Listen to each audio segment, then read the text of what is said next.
When you think about PlayStation, what's the first thing that comes to mind? For a lot of us, it's, just a box you plug into your TV. But the story here is so much bigger than just hardware. It's really about a brand that didn't just show up to the party, it helped build the whole house. Let's dig into how they did it. This quote absolutely nails it. The journey of PlayStation isn't just a tech timeline of processors and graphics cards, it's a story about genuine cultural impact, how it totally changed the game for how we play, the stories we get to experience, and who even feels welcome to pick up a controller. And believe it or not, this whole thing, this cultural force, it all kicked off because of a very dramatic and very, very public breakup. I mean, just look at this timeline. It's pure corporate drama. Sony and Nintendo were supposed to be partners, but then, in a huge public betrayal, Nintendo walks away. Sony was left holding the bag, but instead of packing it in, they got motivated. They decided to build their own console, and in 1994, the PlayStation was born, basically out of defiance. Okay, so this is where the revolution really begins.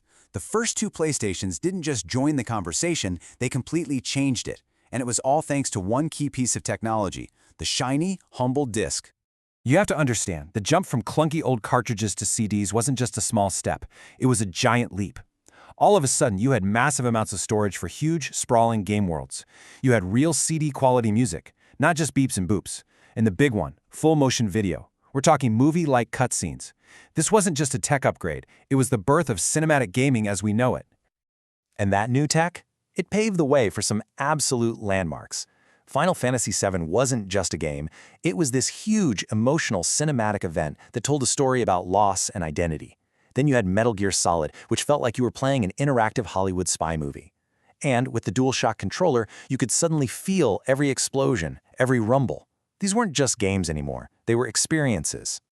So then the PS2 comes along, and its ultimate secret weapon. It wasn't even a game, it was a built-in DVD player. See, back then, standalone DVD players were super expensive, so Sony pulled off a brilliant move. They basically snuck a video game console into millions of living rooms by marketing it as an affordable way to watch movies. It was a Trojan horse, and it worked perfectly. And at the heart of that PS2 was this legendary chip, the Emotion Engine. And let me tell you, that wasn't just some cool marketing name. This thing was a powerhouse. It gave developers the tools they needed to build these incredibly rich, atmospheric worlds that just weren't possible before. We're talking about games like Shadow of the Colossus that were just breathtaking.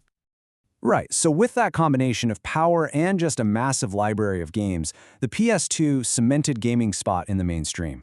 And, it also kicked up some dust. It sparked major controversies with mature, boundary-pushing games like Grand Theft Auto 3, proving once and for all that video games weren't just for kids anymore. Okay, so after conquering the living room, the next frontier for PlayStation was, of course, the internet. This is where gaming stopped being just a solo activity and became a truly connected one. The PS3 era, man, it kicked off with so much ambition. It was all centered around this unbelievably powerful processor they called the Cell. It was a true marvel of engineering, capable of incredible things, but it was also notoriously complex, a real nightmare for developers to work with, which, led to a pretty rocky start for the console. But even with those hardware headaches, the PS3 was a genuine leap into the future. It gave us HD graphics and Blu-ray, which was huge for movies. But the real game changer? The PlayStation Network. This is what brought us digital game downloads, online multiplayer as a standard feature, and DLC. It completely changed how we buy, play, and think about games. Forever. So after the whole tangled, complicated mess of the PS3's architecture, Sony clearly learned a massive, and I mean massive, lesson. They realized for their next console, they needed to simplify. They needed a clean slate, a total fresh start. And the PlayStation 4 was exactly that. It was a huge course correction. Sony actually listened to developers and built the console with hardware that was familiar and easy to work with. And just as important, they listened to players. They put community right at the heart of the machine. That little share button on the controller, it was revolutionary. Suddenly, sharing clips and streaming your gameplay was effortless, and it helped turn gaming from a private hobby into a massive social experience. Which brings us to today, to the current generation. And this time, the big innovation isn't just about what you see on the screen, it's about what you can actually feel. The PS5 is all about immersion. The SSD is so fast that loading screens are practically a thing of the past, which lets developers build these huge, seamless worlds. But the real magic, the true game changer, is the DualSense controller. With its haptic feedback, you feel the texture of the ground you're walking on. With the adaptive triggers, you don't just press a button to shoot a bow. You feel the tension of the bowstring in your own hands. It's a whole new layer of connection to the game. And you pair that incredible tactile feel with visuals that are just jaw-dropping. We're talking about technology like ray tracing, which realistically simulates light, creating reflections and shadows that look almost real. The result is that the line between playing a game and watching a big-budget CGI movie has pretty much disappeared. So, when you take a step back and look at the big picture, PlayStation's legacy is just immense. It goes so far beyond entertainment.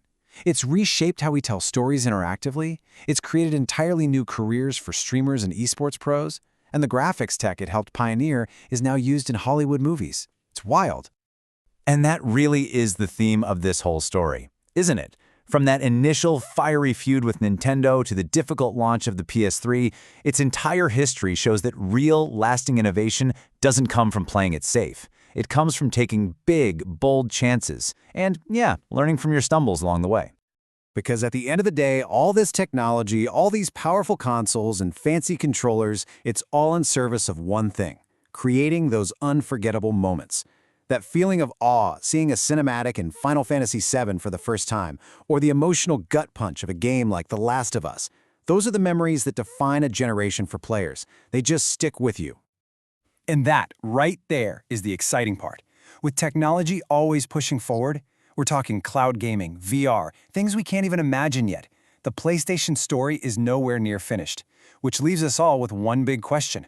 What's the next unforgettable moment they're going to create for us?